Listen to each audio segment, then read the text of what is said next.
It's just me. Hello.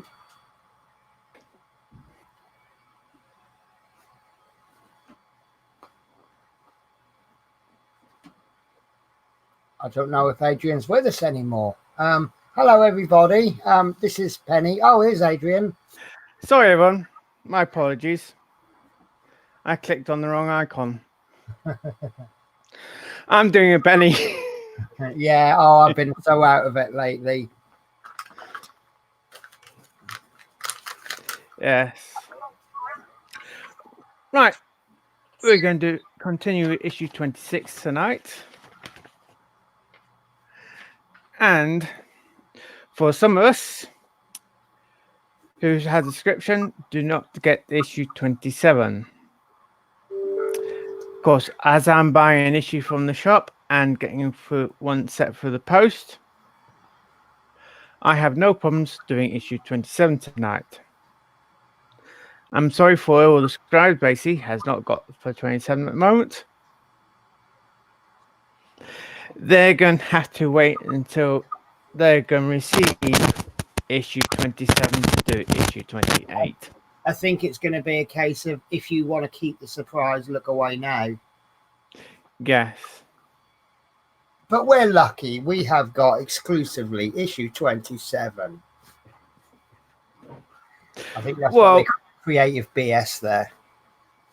Well, they understand. As I described the instructions, they know I've already got issue 27. Because I've already put the instructions up on the Facebook group. Yeah. Brilliant. Okay, so I believe we did. Obviously, we'll do the discussions later on. I'm assuming, Adrian. Yes, we can go through the chat later on, can't we? Okay. No, yeah. Well, I mean, what I meant is like we get into the build and then we do the chat. Yes. So, you know, as opposed to explaining, talk, and theorizing about issue 27, we'll wait for that later on. Do you want me to just do a quick catch up on the chat before we lose it completely? Okay. So we've got Chris Campling has the honor of being the first to comment tonight. He says, "Hi everyone." Excuse me. And then he says, "I didn't get issue 27 through the post. Like most people, got 28 to 30." Adrian, you showed me a letter earlier on. I'm sure we can show that later, but it explains about stock problems. Love Mini says, "Hi all." Adrian Langley says, "Hi Chris Campling." And then, "Hi Love Minis." We have Steve Graham. How are you? And Love Minis again, Steve Graham. Love Minis says, "What do you call a mac and cheese that gets all up in your face? Too close for comfort food." Yeah. Don't give up your day job. So we have an appearance from World of Mike. Hi, Adrian and Penny and everyone. So hello, World of Mike. And Dave says, "Hello." And here to support Adrian. We are all here to support Adrian. Great channel. So that is me caught up. Okay. Right.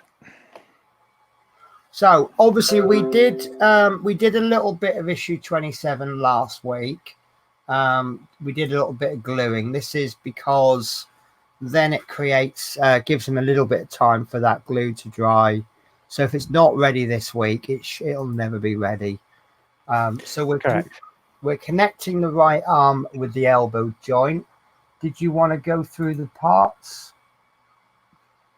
Yeah, we can go through the parts again, can't we? Okay, so we've got parts. You know, my eyesight is gone. 26-1 is the left shoulder. Is it left shoulder? Something shoulder. Yes. Okay. Let's change camera. Right. Screen them up. There you go. Right, so that's the left shoulder. Hang on.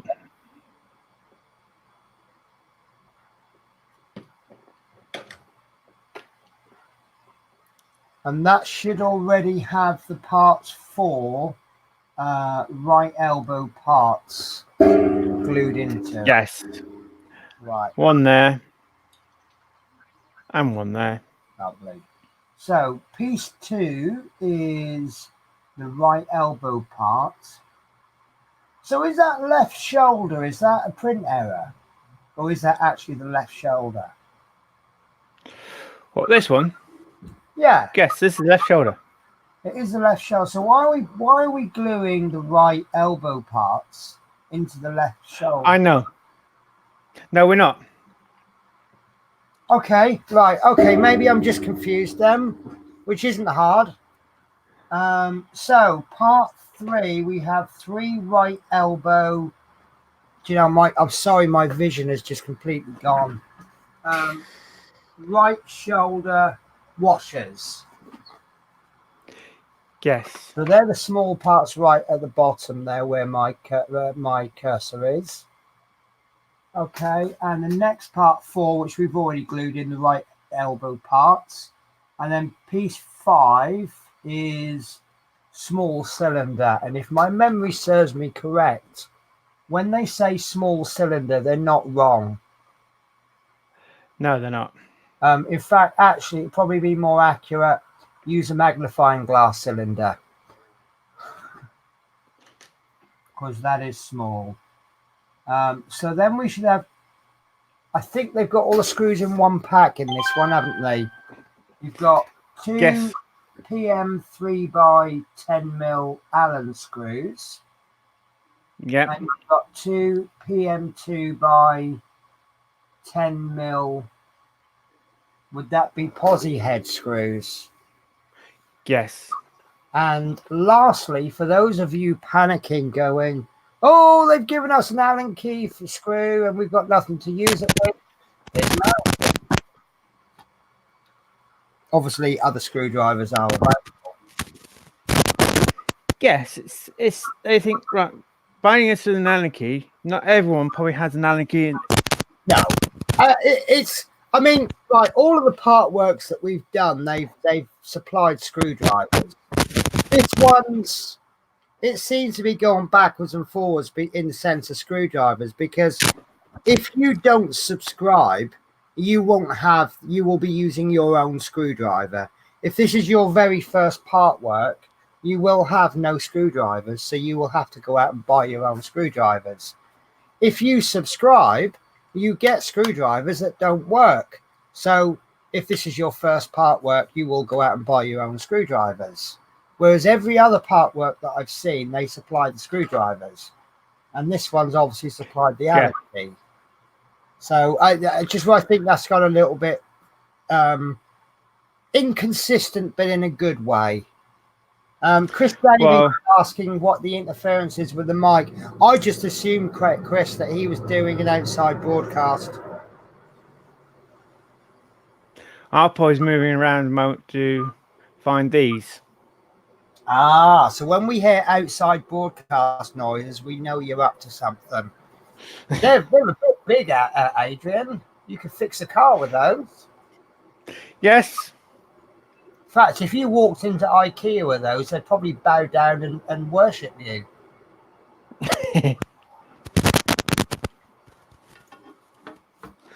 Yes. Okay, so now you've got step 6 listed first. Is that because you've done that? No, I probably done an error there. Right. So we are going to stage 1 first, are we? Yeah. Right. Yeah. Okay, so step 1, we need to take the lower arm and hand assembly from issue 24, which I believe is that just out of shot on your camera. We need to identify the 2 PM 2x6mm screws circled that hold part 7.3 in place. So this is something we've already screwed in before. Yes, and I didn't do all the screws all the way home. I remember now. Yeah, you put it in just glue the parts. Right. So yes. Step 2 will be to undo the screws to release part 7.3 and put the screws safely to one side. Do you want to know something funny? I got my screwdriver out and got a bit in it, and I don't know what to done with it. Oh no, I do that. I have a desk that eats things. I just found it. Right. Welcome to my world, Adrian. It was sitting between the seats. Okay, that's a really original place. On the bus. Okay. I put it on the upper deck seats. Chris Davies says you're another penny. No, we can't have 2 pennies. That would be awful. How would the world cope?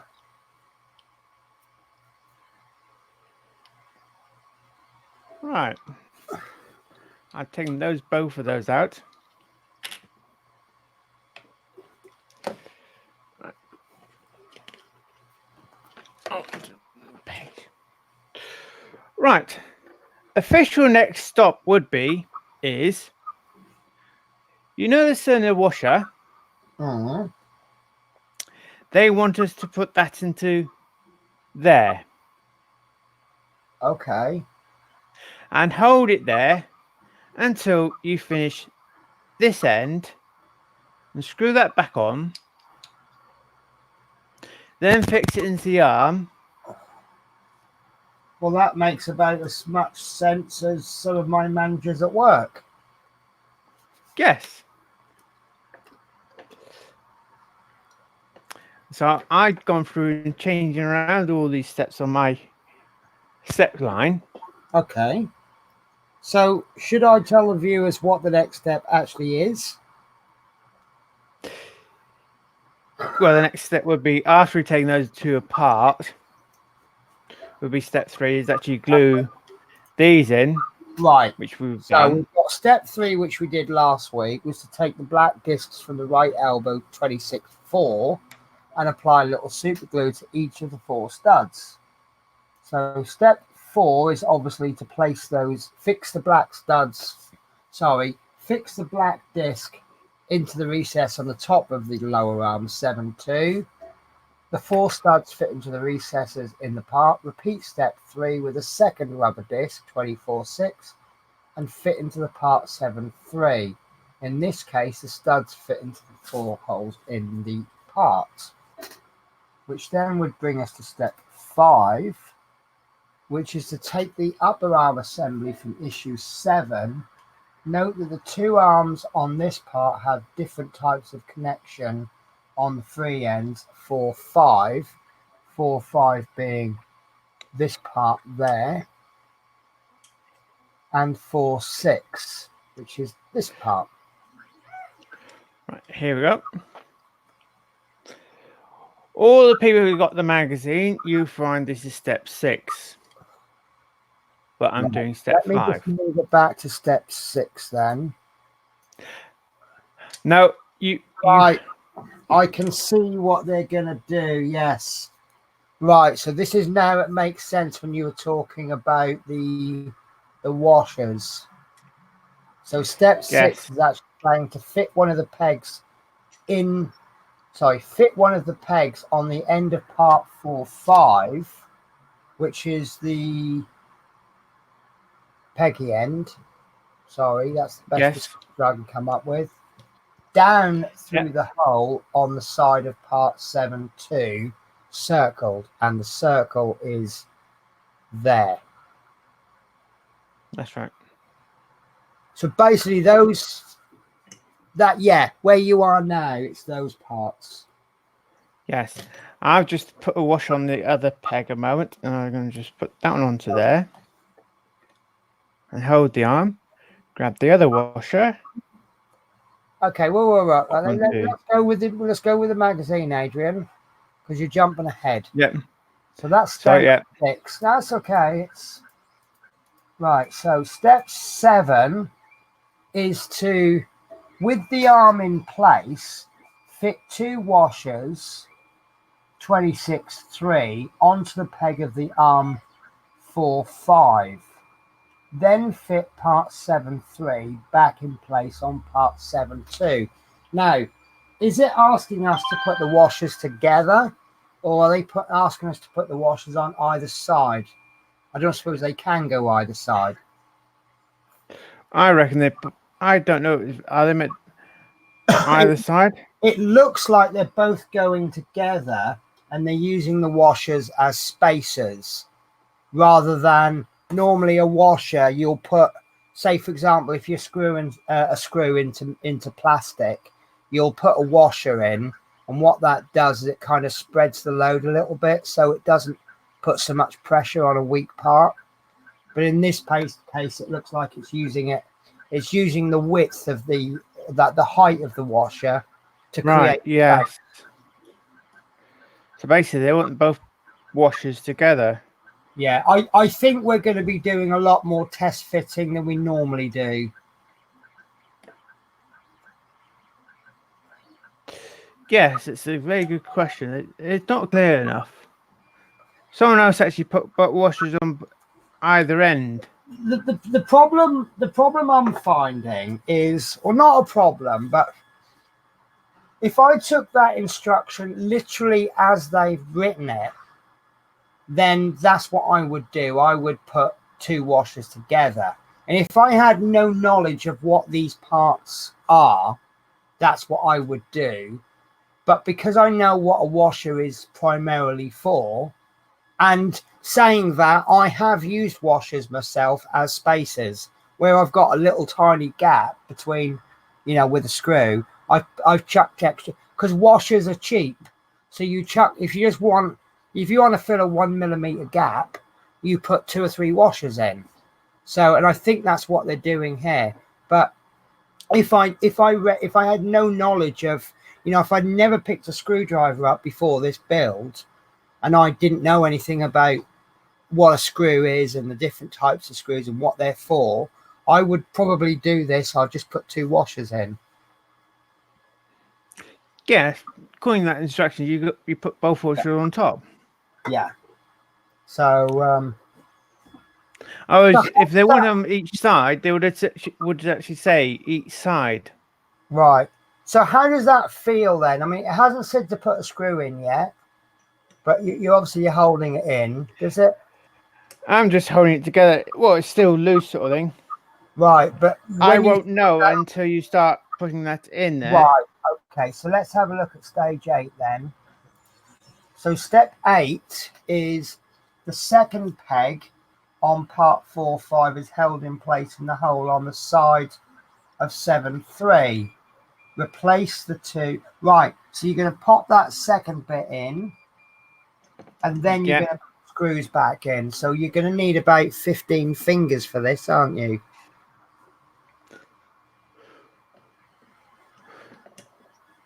Wow, I'm just going to have a quick look ahead. Okay, that didn't work. Right. Because from that picture, it looks like that the middle bit of that joint is going to go over that the hole, the peg. I can't get my cursor on. Yeah. That's going to go over there. That is going to, right. Right, because that's how the instructions come across to me.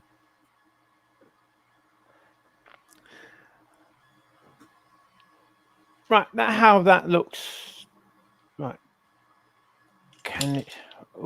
Oh, that was an unsatisfying click. Yeah, this is what you're going to need. Maybe you don't need 15 fingers. Maybe you need 3 hands. Yeah, right. As I was trying to get in view, basically, it's... I forgot to say hello to Fleetwood. How are you, Fleetwood? Yes, hello, Fleetwood. Hello, Chris Davies.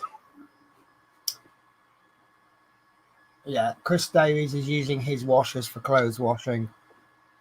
Different type of washer, Chris.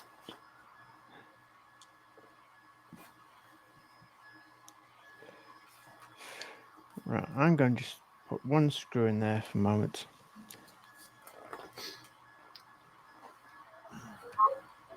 So would it be worth popping both the screws, or put that first pin in, put the washers in, and then put the panel on top, and then lightly screw them in, and then do stage 8, and then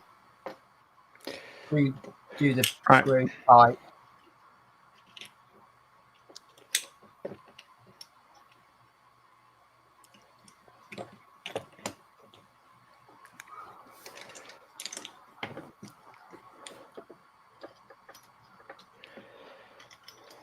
Right.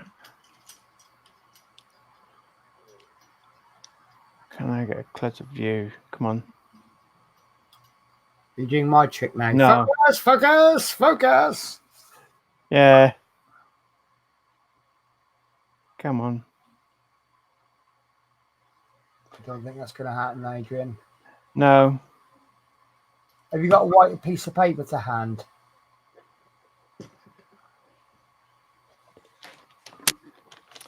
Yep. Right. Let's see Sometimes if that would do that. if you put the piece of paper over the top to hide it, or your hand, and then take the paper away,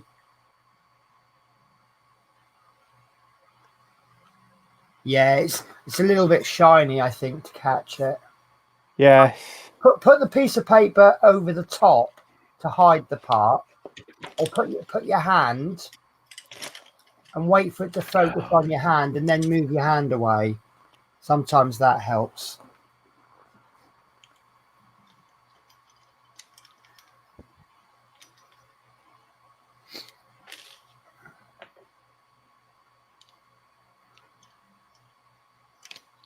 This is definitely going to be a tricky part, isn't it?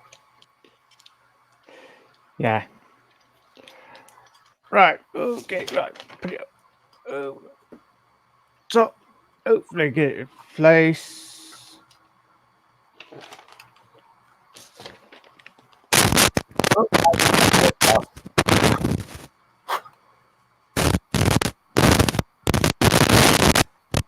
No, I got too much lighting. yeah. Too much glare from the light. Okay.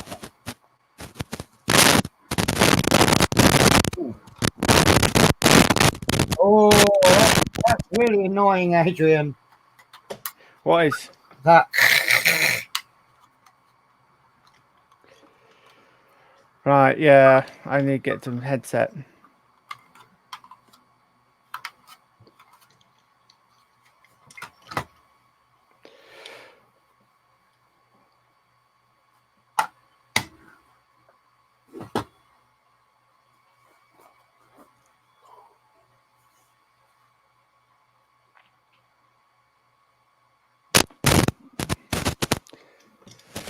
Right.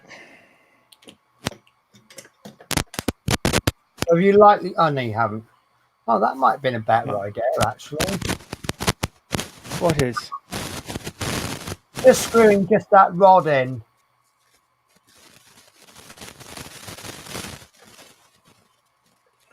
Actually, I've got the screw tucked in. It's an odd noise, Adrian. I mean, Yeah, that's just pondering. Is that your pondering sound, is it? Could be, yes.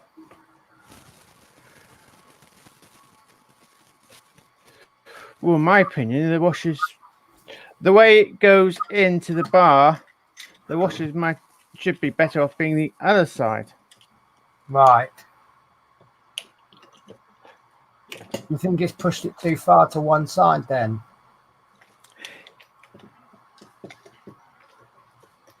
Yeah, because, well, this piston needs to be that way. Okay.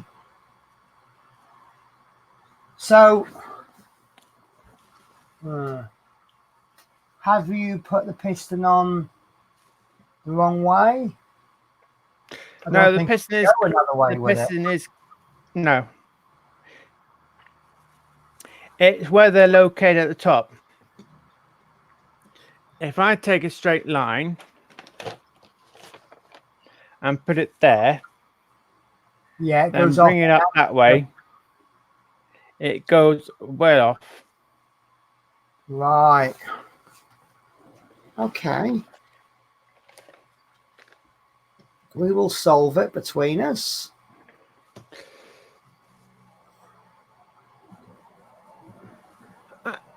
I'm going to do what I'm going to put both washers either side. I think it's probably just down to wear and tear, mate. What could be a solvent. Okay. That's what I'm going to decide. Yes, it's a question mark. It's not clear enough. Yeah. Let me move back to the relevant instructions. See, it looks like you place the washers on top. See, I think, I don't know how you've done it now. That rod. I put both washers on top. Right. It looks like the rod comes in from behind. In fact, I think it does say. Right. So you fit the pegs on the end of part 4/5 down through the hole on the side. They're both. Yes, because it's got a bit on. Right. Okay. So are they both the same length on both sides? Yes. Right. So are you suggesting then that maybe there is a washer on each side, on one on each of those pegs, rather than two on one side? I'm going to actually put one on each side a moment. Right. Then slip it in and see what that is like. Because at the moment,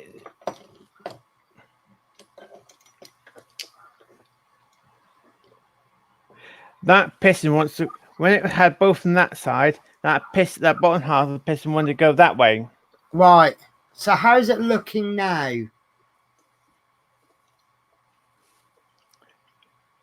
I think it looks, unless we were meant to put both washers on this side.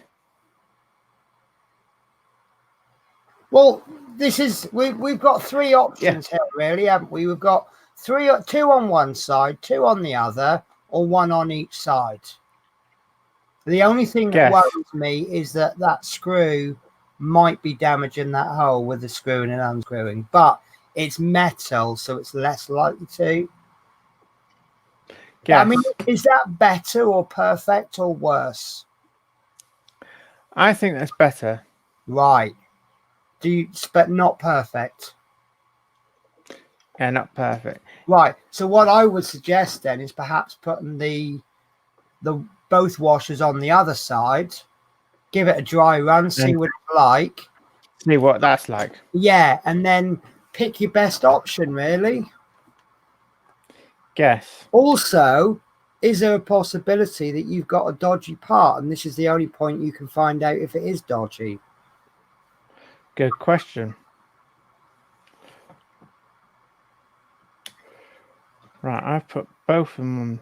So you're putting both washers, so they're not. I mean, it doesn't look right the way you're about to do it, because if you look at the instructions there, you've got a washer visible. I think it's one on each side. Myself. Right. But then it could be someone else builds it and they don't like it, and it turns out that they put both on one side or whatever. But I think these are being used as spacers. Now, yes, I reckon so. Look as good as last time. What, when each washer on both sides? Yeah.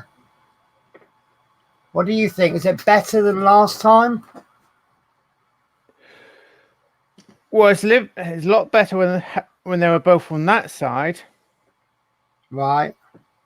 But is it as good as one on each side? Actually, because I haven't put the screw in, because that's not tightened up, sort of thing. Yeah, you can't really tell till that screw is in, but until you put the screw in. It looks odd, and not as odd. Sorry, it looks more odd than the last one. When you had both of them wash on either side. You didn't tighten them fully. It looks to me like it's one each side, but I'm sure the instructions would say one on each side. Because it says fit 2 washers onto the peg of the arm 4.5. And to me, that was pushing that arm too much that way. Yeah. Let's put that screw in for a moment and see. Go with your favourite option, because you're the one holding the parts. You're the one feeling them.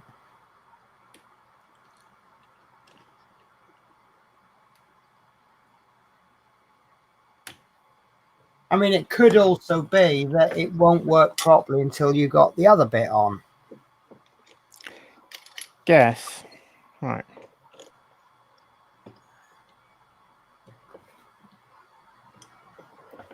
Because like a real muscle, the way these pistons are working, you've got each time one of them's pushing, the bit on the opposite side is pulling, and vice versa. Yes.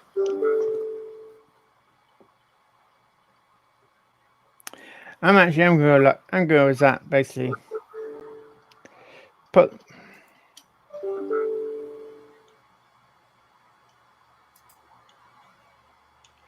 Actually, do what I did So what last time. option is that? Is that 1 on each side or 2 on one side?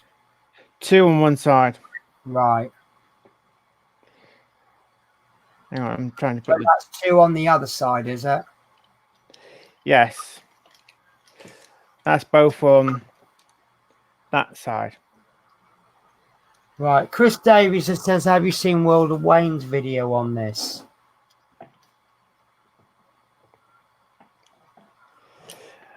No, I have. I might have watched him. I think he put one on either side. Right.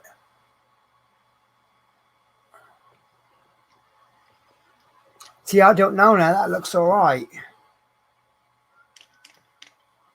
to me.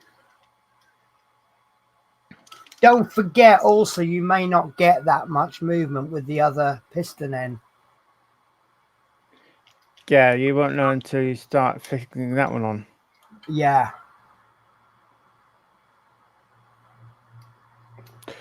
Right. I'm gonna go with that basically because I'm more happy with it. If it's not a good fit, you know how to fix it. Yes.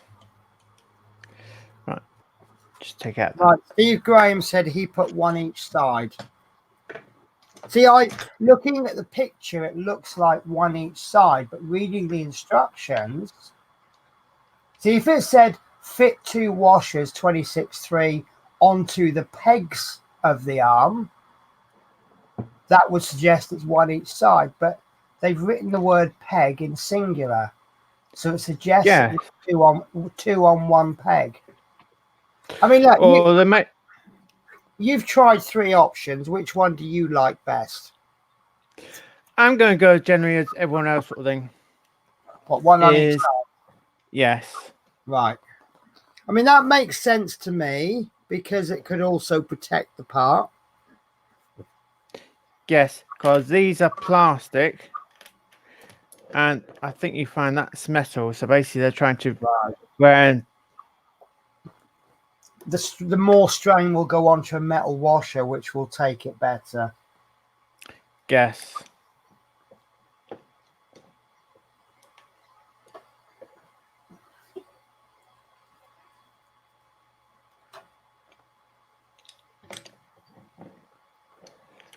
Right.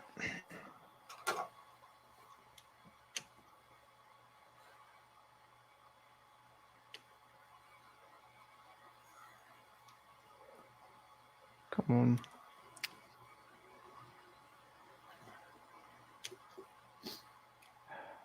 So while you're screwing that in, I'm going to ask you the question, how close are we to catching up? We're doing issue 26. After done this issue, with another 3 issues to go. Right, so we are going to be doing 1 a week from then on? Oh, hang on, no. After done the next issue, after we use 3 issues, because we're on 26, it'll be another 4 issues to go if I just only do issue 26. Issue 30 has just arrived, isn't it? Yes. And then there won't be another one for another 4 weeks. For the scribers, yes. Right. So where is it yesterday the latest issue? Oh, it was Wednesday the latest issue came out, didn't it? Yes. So what issue was that? Issue 30. Right. Oh, so we are a few weeks behind then. Yes. Right. Right. That's screwed together. So what is the So next? the big question then, are you happy with that? Or as happy as you feel you can be right now? I'm happy. Yeah, I can off stream later day. If I can take it apart, my choice. I can always alter it and relook at it again. So basically you're building and then later on you tinker. Yes. You probably do the same. Yeah.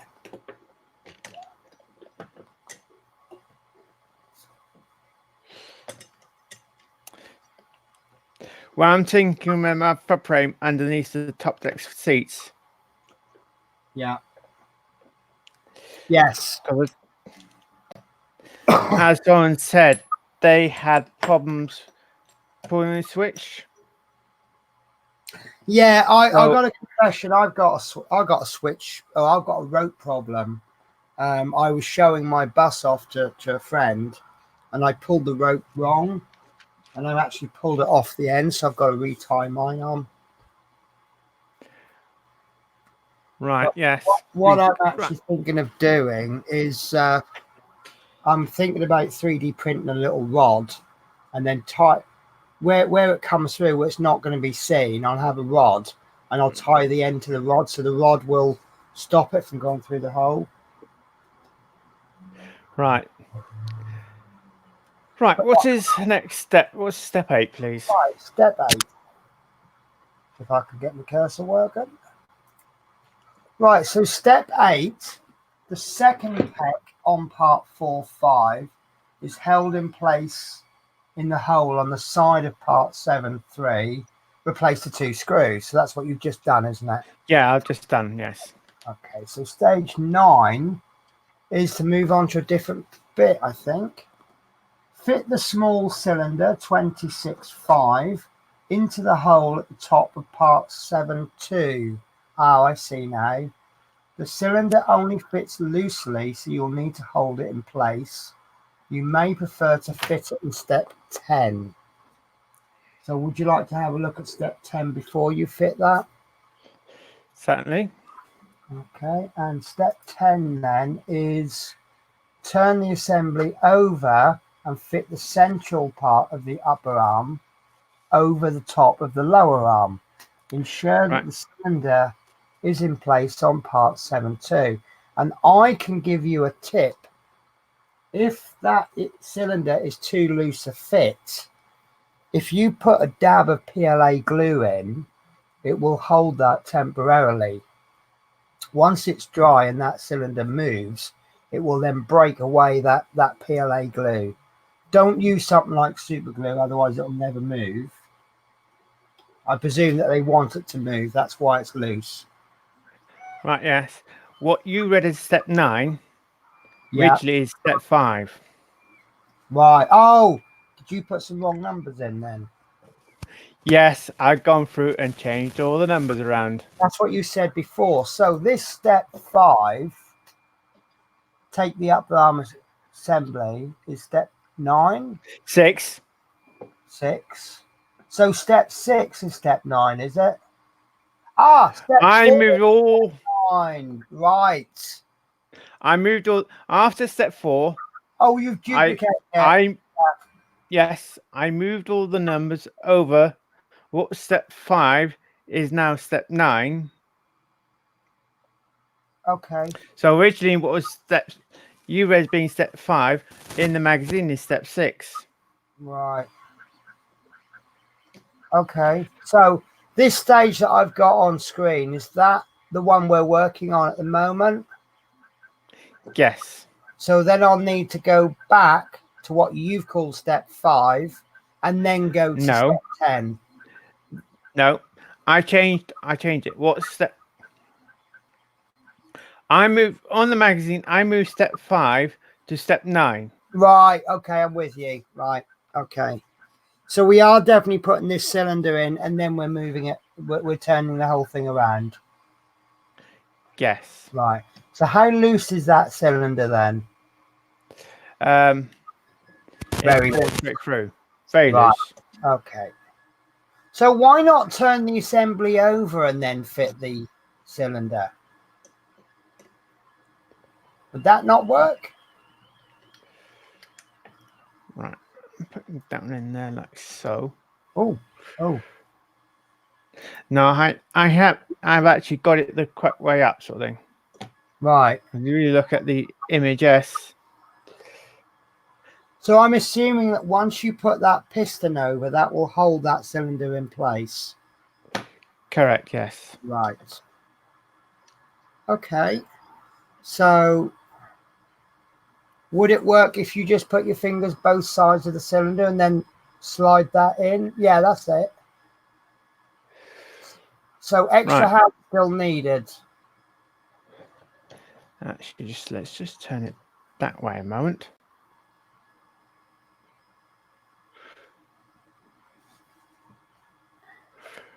Right. You want to have a look at step 11, by the way. Yeah, and I've got a thought this might not be that good.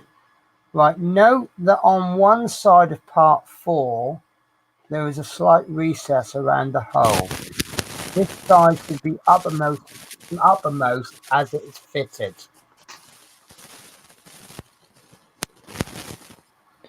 Yes, which I made sure it is. This is hard this week, isn't it? Yes. Right, so have you got that the correct way round?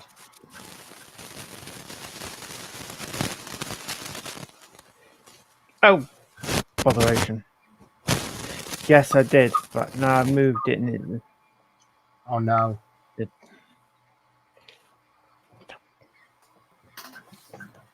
Right. So with step 12 is to fit a screw, and I can see a potential problem here. If that screw is going to be cutting through that cylinder because nothing's holding that cylinder still, will it just rotate the cylinder? No, I reckon these. I reckon Right. cylinder's big enough for the screw. Right. Okay. The screw's going to go in the other end of this into the other half of this. Okay. Chris Campbelling, we did say earlier about people not getting issue 27, but obviously we'll do the discussion after the build, and we'll go through all what Adrian knows and what Adrian doesn't know.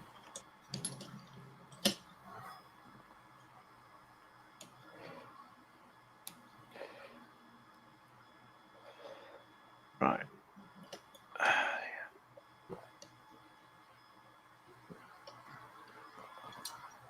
Yeah, this is a major issue this week, isn't it?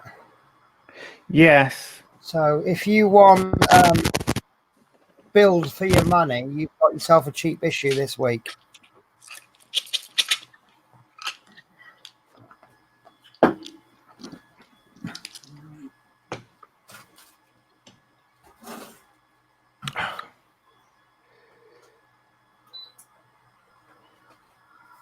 Oh, I've just turned my heater on. We're having funny days at the moment where it's really cold in the morning and the evening, but really hot in the daytime.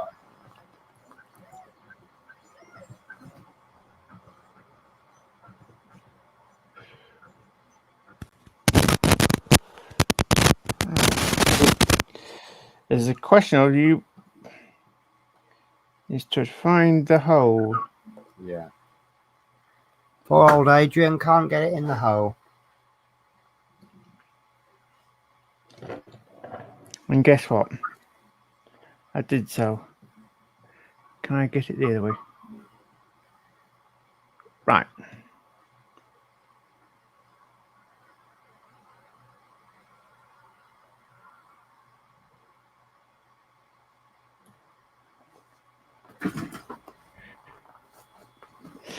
Wish I had a smaller pin now.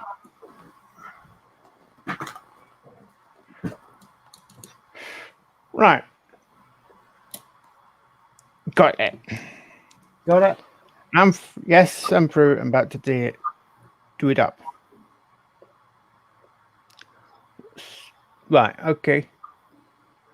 That's step 12.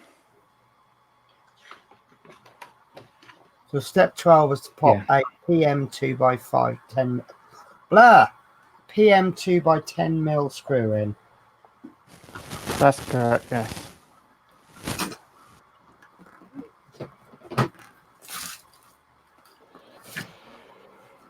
Right, that's in. Right, next step. Oh, I'm feeling that hard work and I'm not even building it. Right, so step 13, fit the washer 26.3 over the 3x10 mil Allen screw 26.6. Take part 25.2 supplied with a previous issue and push the shank up through the elbow joint as indicated by the blue arrow. Fit the screw into the hole in the center of the elbow joint indicated by the red arrow. Okay, that's slightly confusing to me. So we're fit the washer over the Allen keys, the Allen screw. Yeah, And that's then take part 25.2 with the previous supply with the previous issue and push the shank up through the elbow joint. Right, okay. If I turn it over, you're putting this one down in that hole. So you're basically shoving the small bit through the big hole. Right. Yes, type of thing. Fit the screw into the hole in the center of the elbow joint indicated by the red arrow. So I'm going to assume that step 14 is to screw that screw on the end of that shank. Yes. Which it is, using the Allen key supplied. So fix the joint together using the Allen key 26.8. The screw adjusts the tightness of the joint and enables it to be locked in position. Ah, this is the joint that you had to press and it clicked, didn't it? Is that the one, Adrian? When you moved it, it's got a spring in there, isn't it? No. Oh, okay. That's this one. Right. Ah, okay. Okay. I've got it wrong then.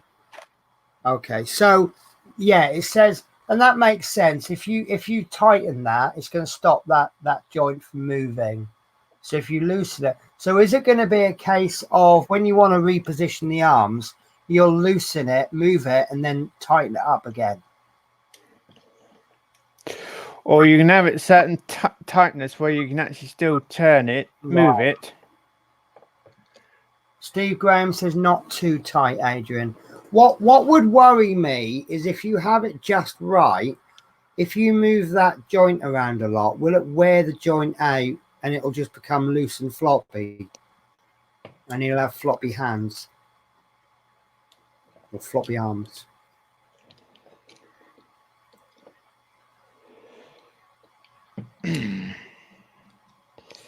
At the moment, yes, I am. Well, trying to find. If it helps, Adrian, I know there'll be a piece on the Aurea that will fit that. That may be easier for you. Obviously, that doesn't help the people that don't own Aureas.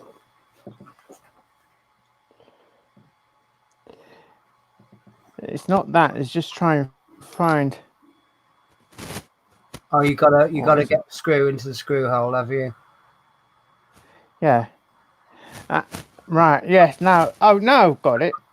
I was just trying to find. Right. You know. Okay. You got a hole there, and you got a peg, and you're trying to get them lined up. You can't see it. Yeah. Yes. That was my first instant. Got to do it by feel. Yes.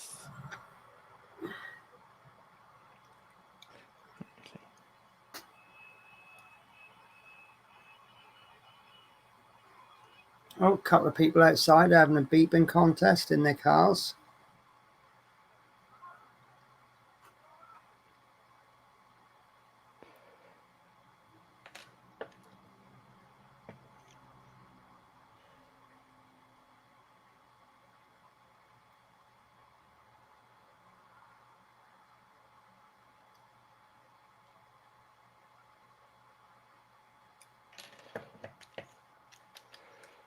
Right, I can still move that. That looks nice, actually. But I still would worry that if you sat there and you did that for a long time, it would just wear that way. Yes. That's probably why they got adjustable, so you can actually then close it a little bit more tighter later date. Yeah. Just think, you know, if you had a guest come round every day, oh, I like that Terminator. Yeah, the arm moves. You know, by the end of a few months, it's just going to go, ugh, don't want to play no more. Yes, right.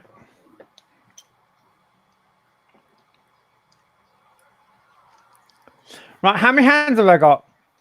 How many hands have you got? You've only got 2. But sometimes you need more. How many on the screen? 3! I really like that. I really do like that. Right, so is there a stage 15? Yes. Because we won't use this part yet. Wow, more to do. Right, so take part 26.2 and check how it fits into the center of the elbow joint. See next step. So we'll come to that. So actually, let's do the next step now and then go back. So fix part 26.2 into the center of the elbow joint as shown. So is that going to cover up that screw that you've just done? No, you can still get to the screw. Right. Okay. So is that a good fit? Yes. Right. Now, so, guess what? Now now we'll try and get it out. Oh, that's a very good fit.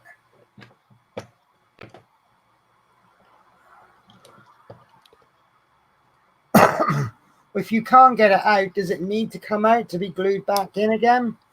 Or do you think that would fall out? Oh, there you go. It does come out. Yeah, it has come out. Right. So what we need now is to apply a little super glue to the 2 raised pegs on part 26.2 and then jam that into place however you can. No, not really. Carefully place it back in. Yeah. I'm going to get my little brush.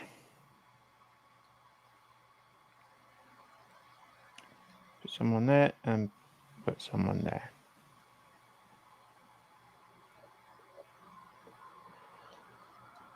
I'm going to slot that on. And hold that in. And make sure I do it at the top again. Right.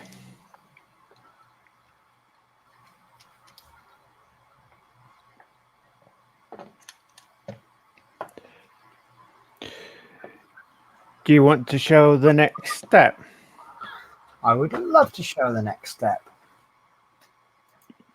So, stage complete. So we've got a big old arm and a little radar dish. I really like that.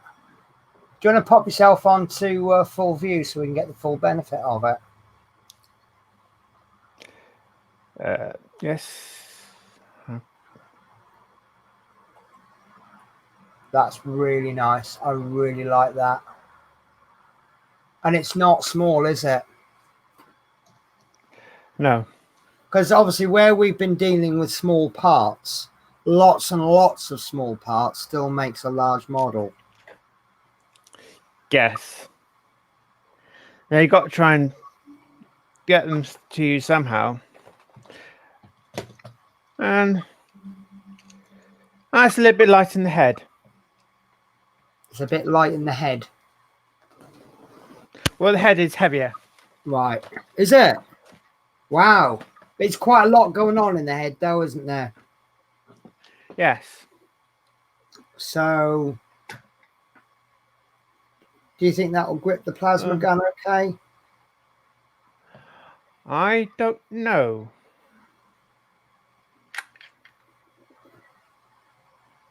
We'll have to cross that bridge when we get there. Okay. I am determined to get you to get that plasma gun on screen. I have to keep doing sneaky little comments like, does it fit in your hand? But that is really, really good. I really like that.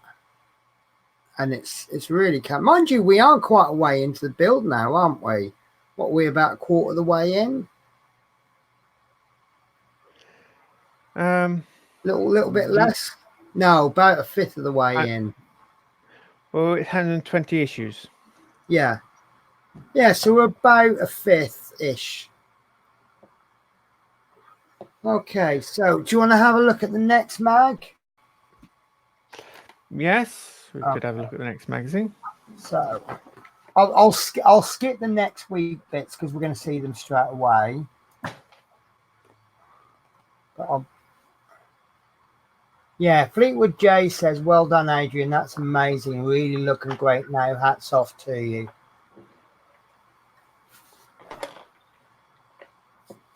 Right, so we have got left shoulder plate, piece 1, which is that piece you've just taken out. If you could just move the... Oh, I see. Right, then we've got piece 2, left shoulder inserts.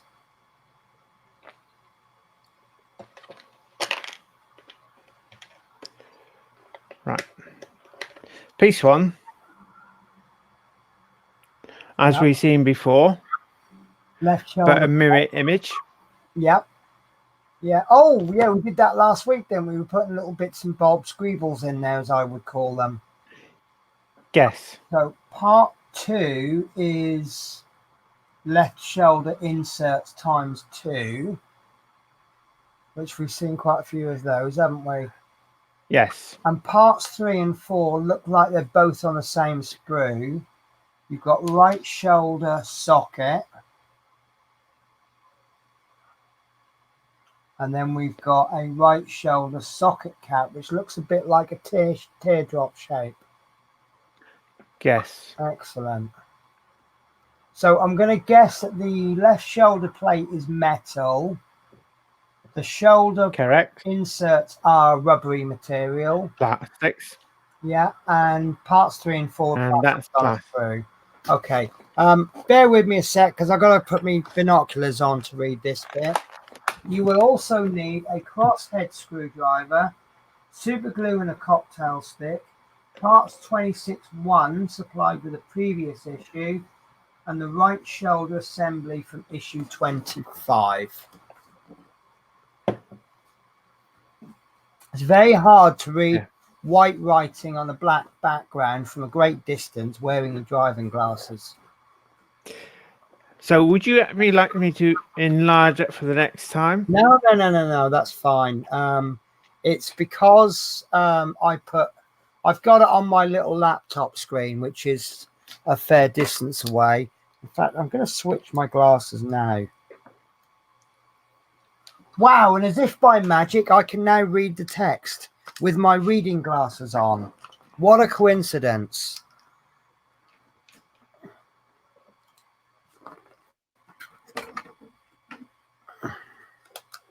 Right, okay. Oh, so, oh, sorry, I meant to read the top bit. I do apologize. So, assembling the left and right shoulders, fitting the left hand shoulder inserts, and assembling the right shoulder socket. So, step 1 looks very similar to last week. Take part 26-1 supplied with a previous issue with and one of the left shoulder inserts 27-2.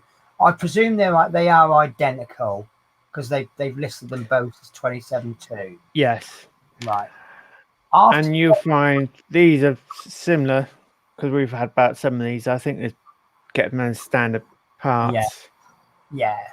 So after test fitting, apply a little super glue to the sides of the 4 raised areas. So I assume if we weren't doing issue 27 this week, we would still have done this stage ready for next week, like we did last week. Right. Without this issue, you can't do the stage. Are you happy to glue those in and then proceed with the build? Yes. Okay, that's fine. So we're test fitting and applying a little super glue to the sides of the 4 raised areas. and then obviously we will fix the insert 27.2 into the center of one side of part 26.1. I'm assuming it Right. doesn't matter which side, but it looks like they're fitting it on that one in the instruction. Yes. Would Chris Camplin do a dry test fit, or would you just go ahead and glue it and put it in? Oh, Chris Campling's a rebel. I suspect he might do. I'll test fit one of them for the fun. Thing And is, why do I see it is that one actually dropped out nicely. right. It's basically when previously someone put them in, they probably altered the size.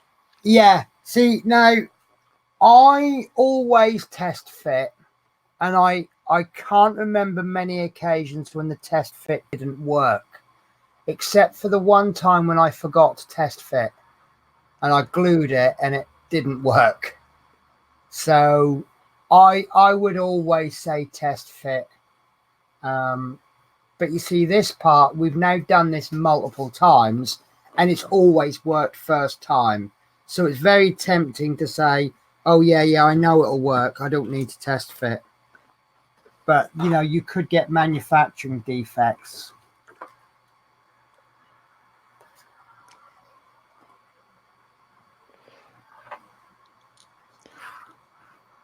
Because when we fitted one on Chris Campton, when he did the first one, it wouldn't fall out. Right. Yeah, didn't he ruin an issue? Yes, he damaged his hand. Yeah. So, yeah, I would imagine.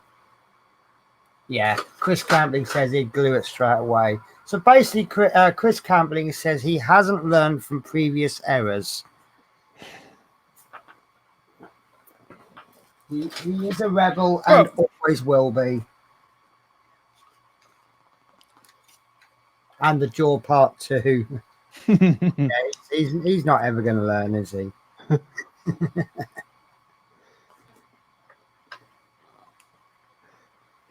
Yes. Right. Oops. Right. Okay. Guess what I've done? Don't tell me. I've jumped ahead. You've No, they jumped fit. Have you glued both bits in, Adrian? Oh, there's one. Okay. You're a naughty little minx. Look, there you go. Magic. Okay, so stage 3, take the second part and apply a little super glue to the 4 raised areas. And then stage 4, fix part 27.1 into the other part. So I take blame for that because I just noticed the screwdriver head that wasn't in its right place. So I took my eye off you and I was just putting the screwdriver bits back in. And when I looked, you've done half of the build without me. Yes. If it's a model we're not doing before, I'd actually probably listen to you and do a bit more. I think we're going to be doing joints like this an awful lot of times, aren't we? Yes. So some people could, yeah. You find it'd be in the hip, it'll be in the knee, probably in the ankle. And I think that's going to be quite dangerous because it's like with me with my buses, because I do the same route every day. I could, people go, oh, I know the route with my eyes shut. The problem is people could end up doing it with their eyes shut because they know that route so well. And the same things happen all the same time. If you start doing that with various joints, as long as you remember what you've done, if you ever done anything and then you're like, I don't actually remember doing that, but it's done. And that's what you've got a bit complacent. That's the word I'm looking for. So if you start doing these bits with complacency, that's when you can make mistakes. Right. Yeah. So step 5, I'm going to add a word to these instructions. carefully cut parts 27.3 and 27.4 from the frame and smooth any rough edges. I've got a feeling this is going to be a short issue, is it? Yes. Which is not a major problem. You know, we need long and short ones, and usually your short issues set you up for bigger ones, don't they? Yes.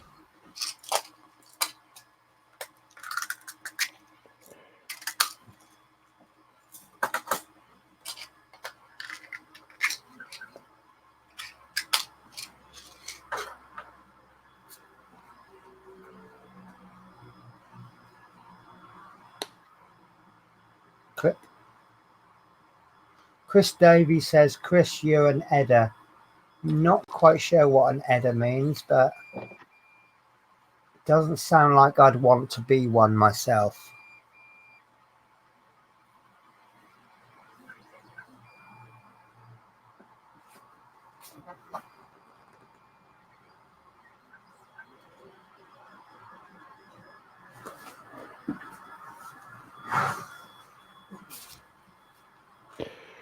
Right. Step 6. Sorry, I apologise. I was just checking a print I was doing. Do you know I've got really cheap, nasty filament in, and it's such a good result. Oh, an Edda is a nutter. Okay. Right. What, as in nutty in the head? Yeah, probably. Right. Oh, so these parts are going together by the looks of it. So, Yes. after test fitting, Chris, apply a little super glue to the recesses on the back of part 24/7. So this is an Adrian instruction. It does two bits in one stage, so he can jump ahead.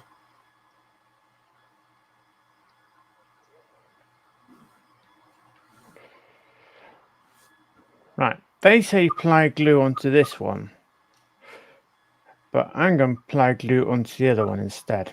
I'd be inclined to sort of agree with you there, actually, because you've got a larger part to hold on to, so it just gives you a bit more control. Yes. You only really need it on the pointy out bits, but it looks like you could put a tiny layer all around the edges if you want to. But the thing with super glue is you only need it done enough, don't you? Yes. And don't forget, guys, if you put more super glue on than you need, it doesn't hold it any firmer. It just takes a lot longer to dry.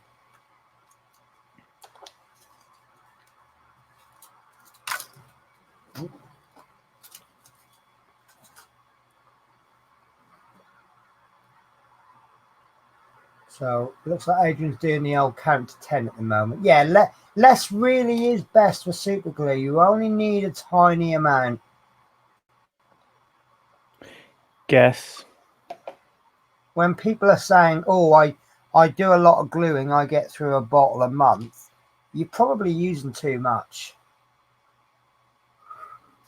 Right, whoa, you hold there, Adrian. Don't you go jumping ahead till we catch up with you. I saw your hand reaching for that part.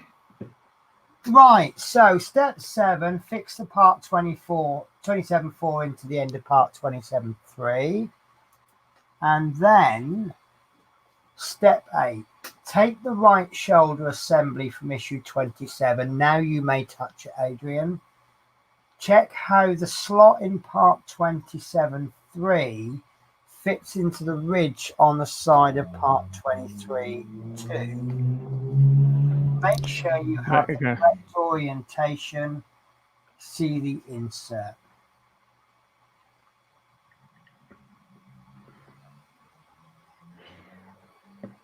Right. What do people think of the Spitfire build by Hachette? I have not seen the Spitfire build by Hachette. Please don't tell me it's a new release, because I've just not got enough money for all these wonderful releases.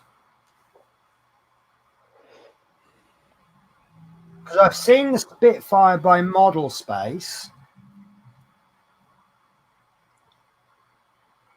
Oh, because we'll talk about part works later, but I found a part work that I want to get, and I can thank Mike Anderson for that one. Actually, I can be displeased by Mike Anderson for putting that. The Iron Man, I've actually signed up for that.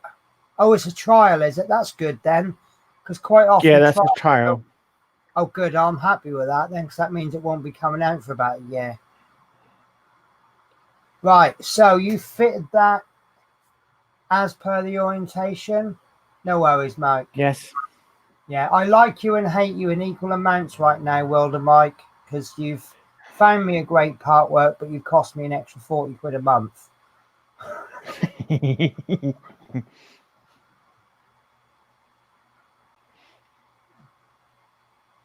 Well, the last couple of part works that Bottle Space have released have been 80 quid a month for over a year. And yes, Steve, it is actually the Fiat. So, but yeah, before I clicked on it, I thought, oh, that's going to be another 80 quid one. And I looked and it's like 40 quid a month. Pack one is a 10. I'll just wait for the wind to go. Pack one is 5 stages and it's only a tenner. So you can't, I personally, I don't think you can at least subscribe to pack one and then have a look at it. You're going to get 5 stages for a tenner. And if you don't like it, you can always cancel it. Yeah, Fleetwood signed up for the Fiat. So I don't know when I'm going to do it. That's okay, Chris. Well, like when I'm doing pennies, but watching pennies, I'm always doing something in the background. Yeah, Chris, I'm sorry if we do miss any comments. I absolutely promise you it is not on purpose.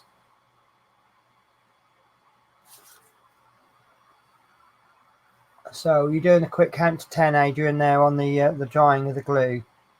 Yes. Problem is, you didn't read out step 9 and step 10, did you? Well, no, because I haven't got that far yet. So yeah, we've test fitted it. Step 9 is to apply super glue to the side of the ridge, and step 10 is glue the part onto the ridge.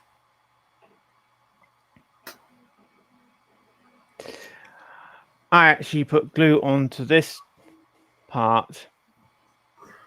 Yeah, test fitted it and it felt a bit loose and I think, Right. if it was a tight fit on, so I glued around this there and around there. So, quick question for you, and hold Adrian. it on together. I've seen a lot of, especially Welded Mike, where you get a push fit connection, and obviously it's being judged. But I know Mike likes to just pop a tiny bit of glue on. Are you more comfortable with these ones where you push it in and glue it, or are you quite happy with push fits? I'll push fit it, and if it comes away, I think, right, okay, then I'll put a bit of glue on it. Right. So your opinion then really is, if it says push, or always try it as a push fit, and then judge it yourself. Does it need a touch of glue? Yeah. So I'll wait to do the next part. Right. Okay. That's going to cover that over. That's going to stay there. Or like with the engine on the Route Master, I waited a week. I thought, right, I'm going to glue that bit in. Yes. Now, because I fit it last week, I think it's going to end up coming out later date. So I glued that bit in. Yeah. Chris Davies is saying that he's only got two builds on the go. I think a lot of people have a limited number of builds, and they have to wait for one to finish before they can finish another one. Don't forget, with Model Space, their builds don't go away. So my personal recommendation is if you've got a Model Space build and you've got something like a Hachette build, where you can only afford one, go for the Hachette build, and then go and do the model space one when it's finished. But that fear, I looked at it at first and I thought it's 24, 25 months, 120 parts. And I thought that's not a lot of car for the number of stages. Then I discovered you get the caravan with it. And I'm like, I want it, I want it, I want it. I think the message I sent to World of Mike was something along the lines of OMG, I want it, OMG, OMG, OMG. That's a good point, Chris. Chris Campbell says you can actually get the model space build as a full kit once it's complete. So that fear, we could, in theory, leave it and in 2 years' time just buy the whole lot. So are you ready for, I got a feeling the next stage is stage complete because Adrian's got all his parts out. There we go, stage complete. The centers of the left shoulder have been fitted into the main part of the left shoulder. A socket has been fitted to the right shoulder. Part 27 one will be used in a future issue. So even though that was a short issue, that's quite a good result, I think. Would you agree, Adrian? Yes. So every issue, possibly, I think there was one there wasn't much to do, but at least every issue bar one, you can say it was a good, satisfying issue. Yes. Because when I'm looking at these, I'm looking at the bad issues, possibly more than the good ones. They're all part works now going to have good issues, aren't they? And obviously, if you subscribe and you get four at a time, then obviously you want a reasonable amount of work for your money. I know the Harley, for me, I wait a month, and I think there was one I did. It took me 10 minutes to build the whole lot, and I found that a little bit disappointing. So, yeah, lots of good issues. So, should we have a look at next week's then? Yes. Should I just show for the... Okay. Adrian is every week Adrian's scans get better. As you see here, he scanned the whole page. And it says that next week we'll... No, don't need that. Right. So what he's actually done is he's just scanned in the parts, which is fantastic. So next week we will be continuing assembly of the left and the right shoulder. So we can see that there we get a small panel.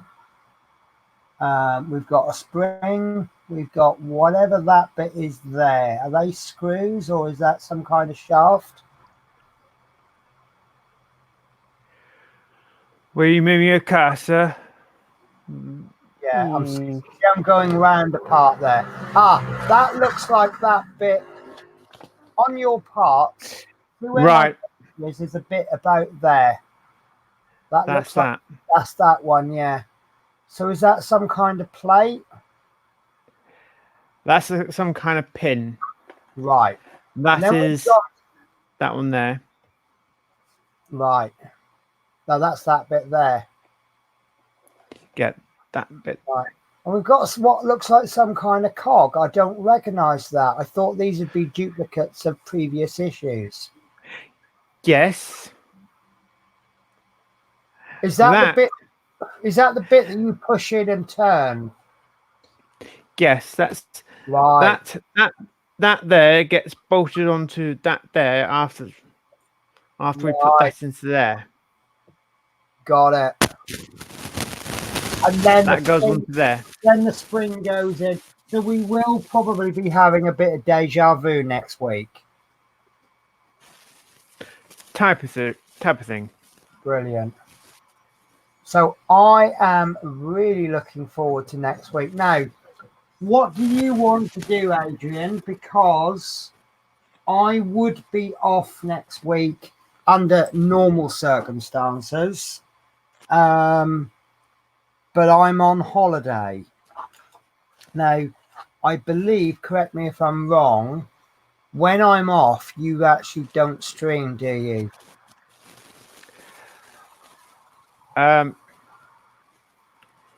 Or do you get No, a fill I in? have done. I have had a fill in. Right.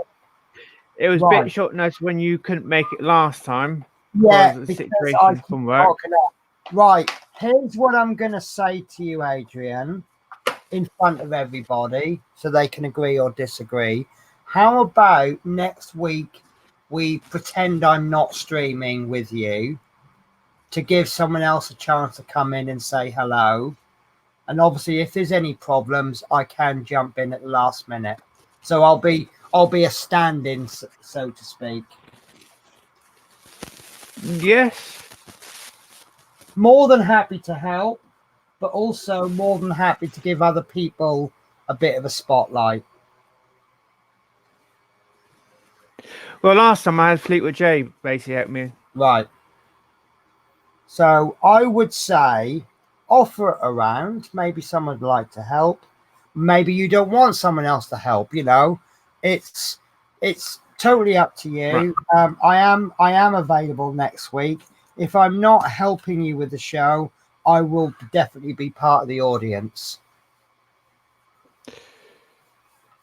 Right. So this is obviously the letter that you've talked about regarding issue 27. Yes.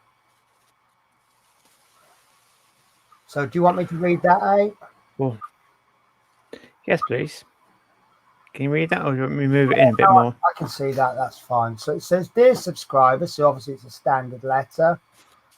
Unfortunately, we have experienced a delay with issue 27 of the Terminator BUILD the T-800. We are very sorry about this and can assure you that this issue will be sent out as soon as possible. We would like to apologise for the inconvenience and hope you continue to enjoy the series.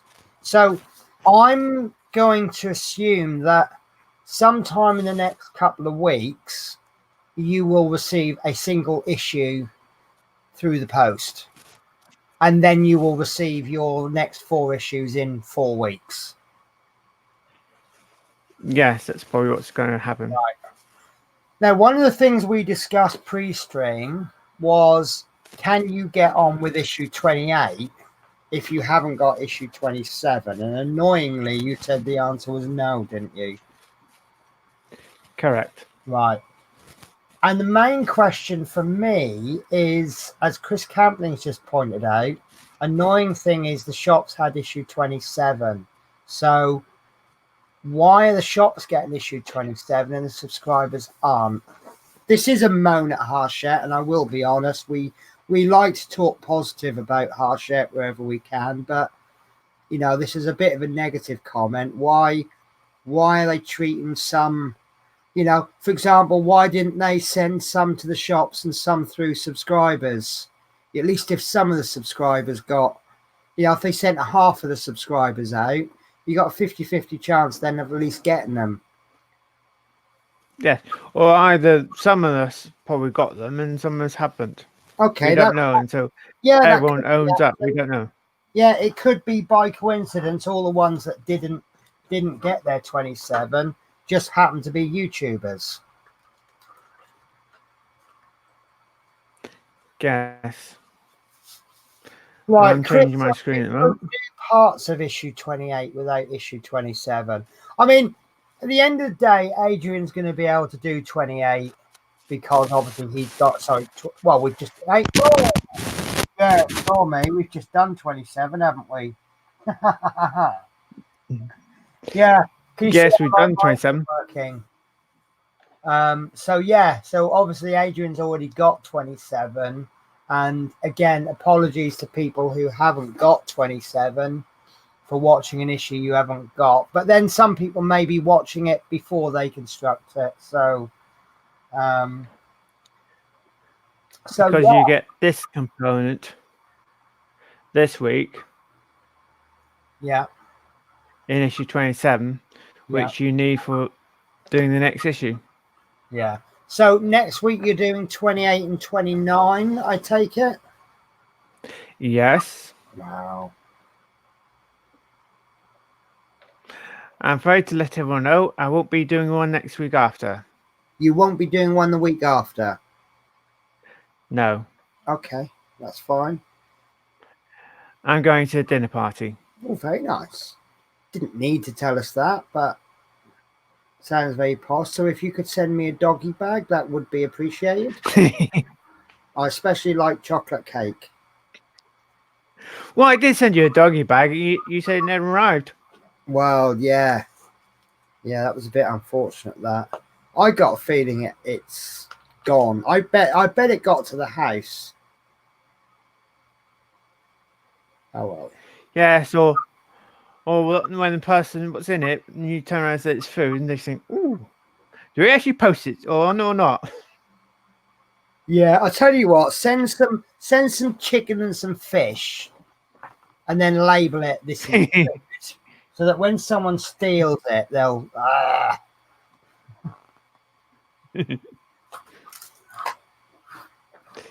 Yes. Right. Let's change.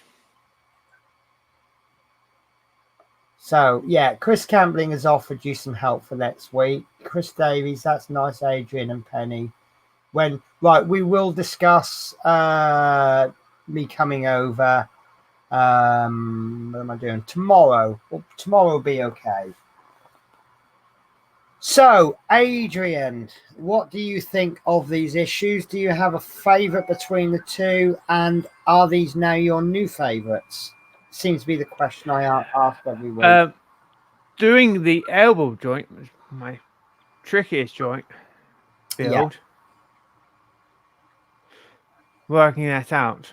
See, I got a little bit frustrated with that one, even though I wasn't building.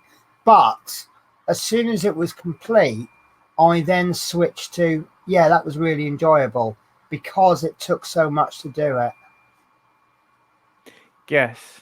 That's the ones I love. It's not going smoothly. You got a bit of problem solving. You get it together. You're trying different ways, and wow, brilliant! There it is. So yeah, you worked really hard for that, and you got a result.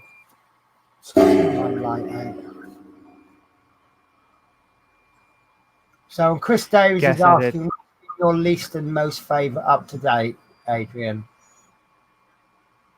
And Least favorite one, probably the elbow joint, and most favorite, when it's a nice easy one. yeah, I like the last stage you did on the head because it really did bring together a lot of the head, and but each week that you did the head, it went from like being not an awful lot. Like I say, the first stage is on the head. I looked at that and I just thought, yeah, there's no way that's to scale. Now that the head's pretty much complete, I'm thinking that's quite a large head, isn't it? Yes. I'm going to change my glasses back because you guys are all fuzzy now.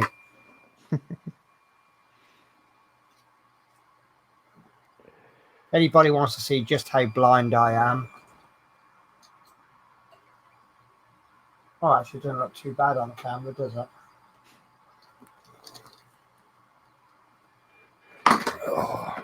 Trouble is, I'm struggling.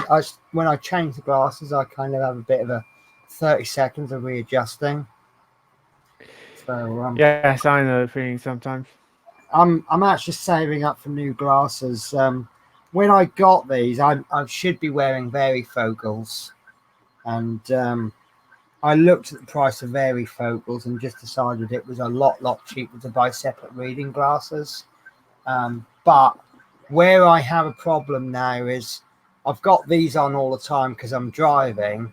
Then you get a customer comes on and shows me a ticket, and I can't read it, so I'm like, and then they all think I'm blind and they're too scared to get on my bus.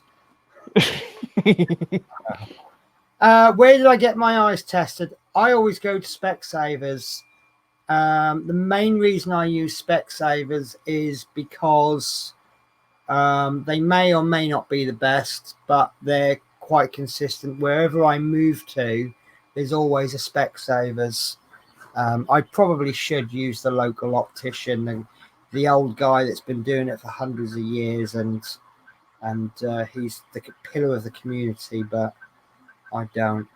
Although this year, what I'm thinking about doing is, I'm not sure if it's going to be a good idea, but because I'm overdue on my eye test, Specsavers must think I've gone somewhere else, so they've sent me a voucher for a free eye test.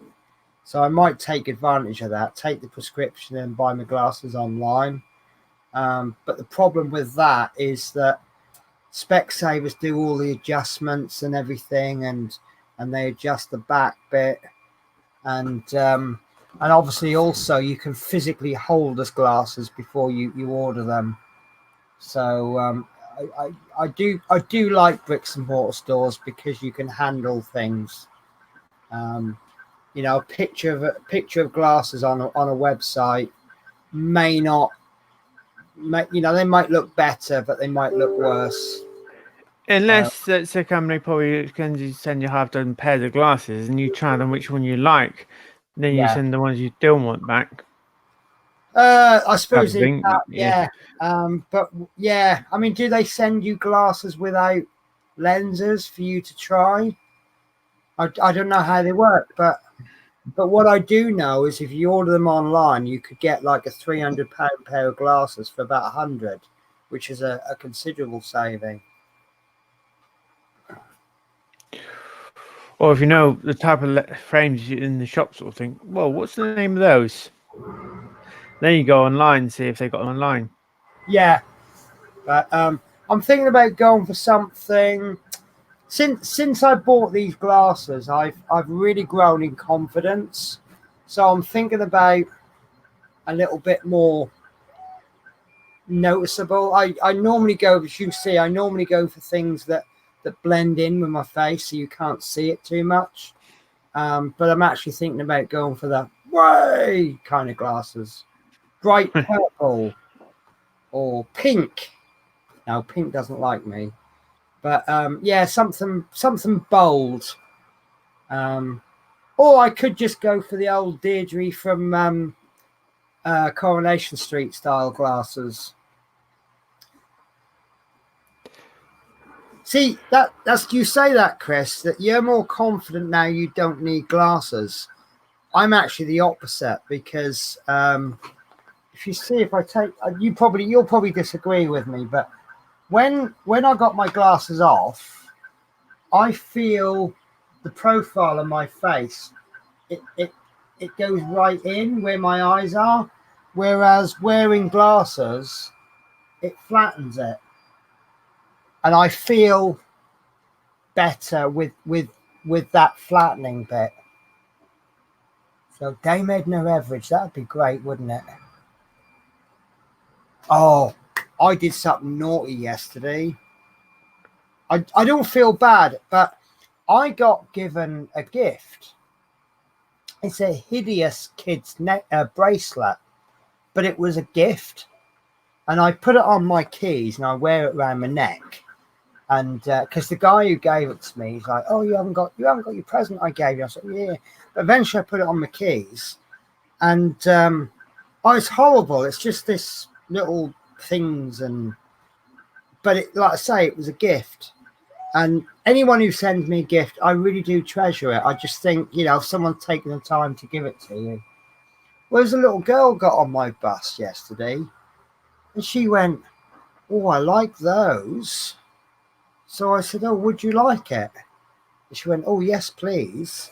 So I gave them to her, and I just thought, well, she'll probably appreciate it more than I could. So it's like the gift of giving twice. You know, this guy has made me happy by giving me a gift, but then in turn he's made a little girl happy because now she's got it. But what was quite funny was she was very shy, and sometimes I pick on little things, and she got on and she looked a bit grumpy, and I said, "Oh, no smile today?" I said, "You're finishing school, you must be happy." And she was like all hiding up. And then as I was talking to her mum, she's like, oh, I like that. And then when she got off the bus, she was having another look at my keys. And she said, what's that? And I went, no, I said, you can't have anything else off my key ring. And I've got this little thing, and it just says to it on it. And it's round, and it's like the old joke. People say, I'll do that when I get round to it. And so this is a round to it. So now I own a round to it. I can now do all those jobs. And she spotted it, and she says, oh, can I have that? And I'm like, no, you can't have that. So, it just kind of gave me an idea. You know, I don't know if I mentioned it on this stream, but I've started doing these little samples. You print this bottom bit off, and then you put a bit of raw filament in. And then I've just I can have a look at all the different colors, and I can see how colors compare to others. And I thought, I'm going to print off a load of benches, you know, the little ships. I haven't got any. I've got one half one that failed, but it's a very popular file. You see it failed, and I haven't got the roof, but it's a very popular file that people use just to test the 3D printers. And usually you can get away with a 10 meters on it, so that if you get a sample, you print a benchy off, and it uses about 50 pence worth of filament, and it takes about an hour to print. And I thought, what I might do is print off loads of benches in different colors, and then just pop them in a bag, and then put them in my work bag. And I thought I could just give them away to the kids, and then I can either pick the color or I could give them a random. So imagine you've got these in those colors, and I thought that might be fun. So yes, just an idea. Make more kids enjoy your mobbing. Like Well, other kids tell the other kids, no, leave her alone. We like her. yeah. Oh, yeah. Well, it's funny, actually. I was going to buy one of the kids on my bus last year. I was going to get him a little book token for the summer holidays, because he was a little tearaway, and it got to a point where I had an incident on the bus, and I had to report these kids, and this kid, he got involved in it, and so of course he got reported as well, and he got given quite a lot of leeway because he's got learning difficulties. And I had a little chat with him. I said, look, I understand your situation, and you know, and we got on really well, and I would say he's like the most improved student, because his attitude when he went after that incident, and I think he began to understand my angle on the bus. You know, I can't have trouble on the bus because I've got to focus on my driving, and you know, and obviously I'm responsible for all of these kids. And absolutely pleasant young man now, absolutely pleasant. So yeah, it's so I think, yeah, maybe I could give them away to some of the kids.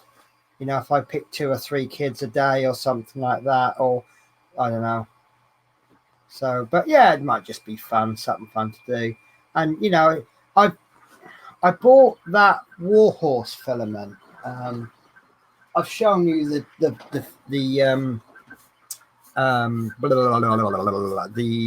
palette, but this is the warhorse wood. I'm currently printing with the black, and it's really, really cheap. It's about £12 a roll from Amazon, so you get next day delivery. But whereas my normal filament's about 20 quid. But you don't get the range of colors that you get from the ones that I normally get, but you get the main ones. So I've actually ordered silver and black, which is coming, because the black, I quite like the black. It's a little bit more dull than my usual one, but it's absolutely nothing wrong. I did see a review on it about some guy tried it, and he could not get it to stick to the bed. Whereas I actually have the opposite problem. It's really hard to get off the bed. But at least it's not going to warp, is it, if you can't get it off the bed? Right. Question. Yes. From corner to corner on the print bed, Yes. is that the length of the trailer? Or is the trailer a little bit longer? Oh, the trailer. We talked about the track today. Yes. Doing 3D print, because you're thinking of printing this bed for the trailer. Yes. But Right. if you could have gone corner to corner on the bed, can you sort of like print off planks? Long planks. Oh, you're talking about the dump trailer now, aren't you? Yes. Right. I won't show you this then. Right. What? As not knowing how long the trailer's got to be. Right. Let me see if I've got the main bits, and I'll show you. Right. This is the problem we've got, is that this is 1/2 of the bottom bit of the trailer. So, and you've got a support in each corner and one in each middle bit. So doing the planks for these bits and even these bits isn't going to be a problem. We can do those in one piece. But there's going to be a piece that fits on the bottom. So it's going to be that long, roughly, and that wide. The width isn't a problem, but it's that length. That is pretty much nearly, let's see if I got the ruler handy. Sorry, bits go, right. So this is roughly the width of the print bed. So as you can see, that takes up most of the print bed, nearly all of it. Right, yeah. Now you can actually print these two bottom bits on one bed. If you place that way and then place the second bit like that, so that it's very, you get right up to close to the end of the bed, but you can get it all off in one print. So it's that base that you have a problem with. Right. Now I was wondering, can you print a long plank if you went from corner to the opposite corner? Yeah, no, no, it wouldn't be big enough. No, it wouldn't be big enough, but you can certainly do the side panels and the front and the back. That's not a problem. But to be honest with you, the price I paid, the wood I used isn't going to be perfect, because let me get it for you.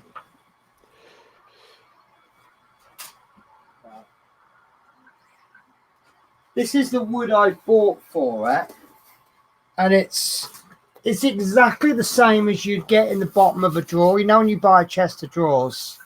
Yes. It's exactly the same. They had white and they had brown. I chose the brown because obviously, but this is smooth on one side, but it's got that rough press stuff on the other. Yeah. Now for the base, it won't be a problem because I'll put it smooth side up. But for these sides, it means that this is going to be on show either on the inside, or I'll probably do this so that it's smooth on the outside. Or I may do both, but this sheet costs 10 quid, 5 quid, just over a fiver. See if I can get it all in screen. And I could probably make, as a rough estimate, if I cut it properly, I could probably do 4 trailers with this. So it's going to cost us about £1, which, like the 3D filament, it's going to cost us about £1.50 for the wood, but you've got to buy a fiver's worth. You know, whereas with the prints, you know, I could say to you, oh, this costs 20 pence to make, but you've got to buy a £20 filament roll in order to do it. So that's the situation with the wood. To actually print the panels off, you're probably talking about 4 or 5 quid's worth of plastic. So I personally might mix and match. I'm going to find some plank. Yeah, I've seen some detailed wood you can get, and I'll see if I can resize it. But I won't be able to get the sizes until I've put the sides together, and I'm trying to build as little as I can. I've done this one because I couldn't figure it out, so I printed the parts off and tried to put them together so that then I could go, right, this is what we'll do on this week and that's what we'll do on the next. But you know, I really am trying to do as little as I can, because you see I've scribbled over all of this. Sometimes I can't, from looking at pictures, I can't work out what color to print what part.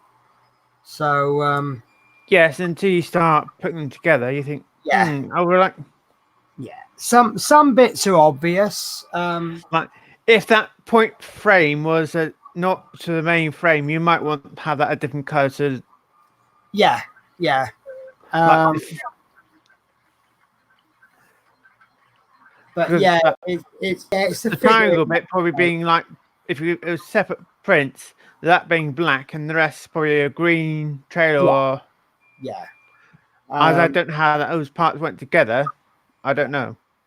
Yeah, it's it until you actually. But like most models, you can't figure out how it goes together until you've got all the parts around it, and then you can go, oh yeah, that's how it fits.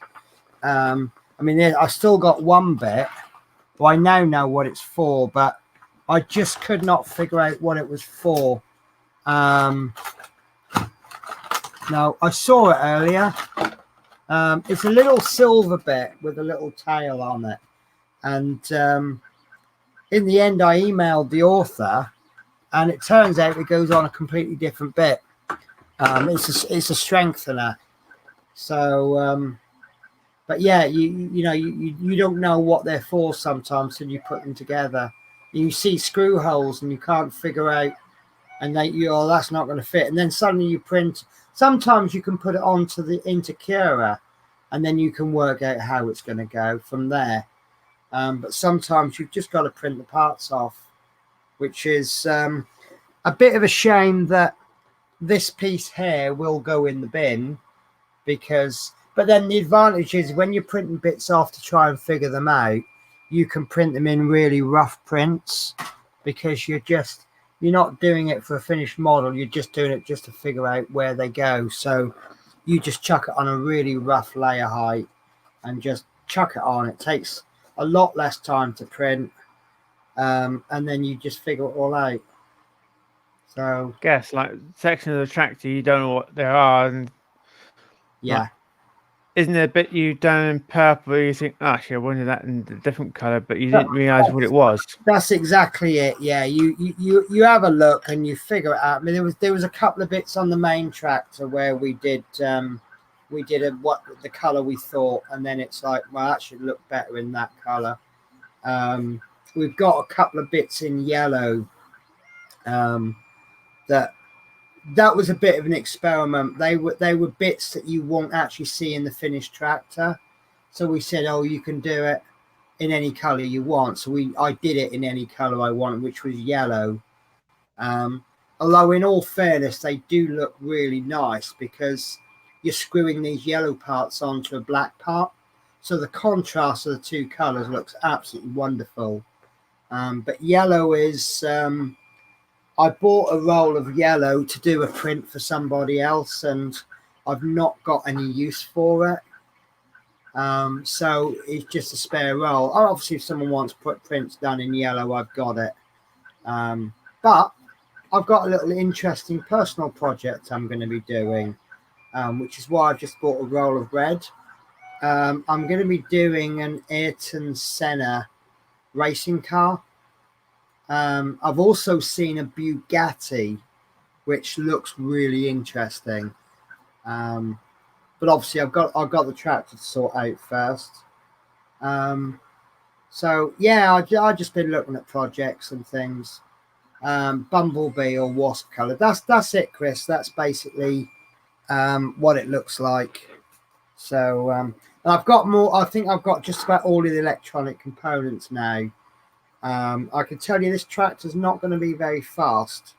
I don't think it's going to be fast, but tractors aren't designed for speed, are they? They're designed to work.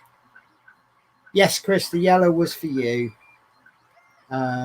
because I printed him off an Aurea screwdriver holder, similar to what I've got.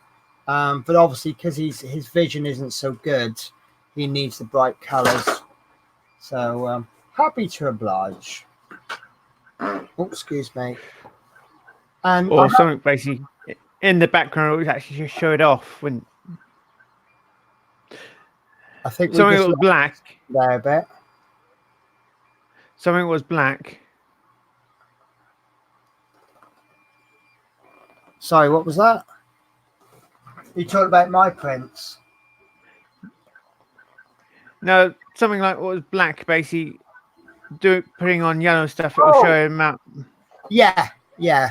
But yeah, yellow on black looks really, really well. Any bright color on black really does look good. Guess. So, but yeah, it was just some of the part. I've just found that part I was talking about. There we go. This is a part I printed off. This is to do with the lifter, and it doesn't actually go onto the lifter. It goes onto the tractor to strengthen the tractor. It's the rear arms on the back of the tractor. I still haven't figured out how it goes on, but this needs to be screwed on to the rear arms to strengthen it, because obviously if you've got 2 bars and then you put a lifter on it and then you lift a heavy weight, it's going to put a lot of strain on it.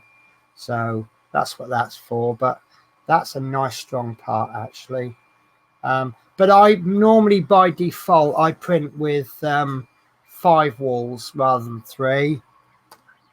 3 is a standard, but there's 2 reasons I do that. One is if I reduce the layer height down to 0.06, I forget to change the layer height. So 0.06 on a 3 wall width is 0.18 millimeters thick.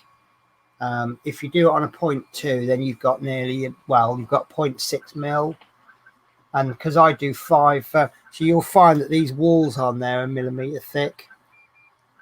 So it's just my personal preference, though. If a whiteboard to whiteboard marker would need to be black for me to read, the whiteboard, you know what? I'm sorry. Normally, I can interpret when someone typed the wrong word, I can normally figure out what they mean. I do apologize, Chris. I don't get what you're saying there. Can I show you guys my last print I did, which is a battery holder? I just thought it would be quite useful. But I need to get more rechargeable batteries.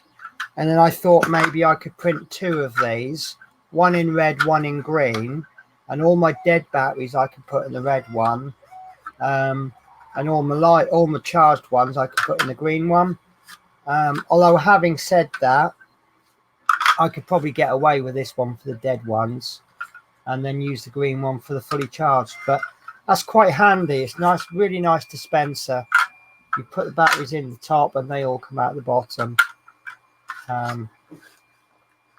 Right, with that, I'm going to need to take a little break. I don't know if you're finishing soon or if you are continuing. Yes, let's end the show. Okay, then. We'll cut everybody off abruptly. They're all getting nice and comfortable with a cup of coffee, and then we announce we're leaving. Yeah, so they can all quickly go and get a coffee, and we're about to leave. So we get our own. Right. It's goodbye from. I'm just gonna answer a question. Chris Davies has asked if I know if there's a 3D print holder for PS4 games. I know you can get prints for PS4 accessories. As for the games, because they're square boxes, it's something you could make quite easily. So if there isn't one in existence, then even I could design that. So, all right, I'll let you close the show then. Right. Goodbye, all. Okie dokie then. So thanks for watching, and I'll see you all. Well, I'll either be in the chat or on the show next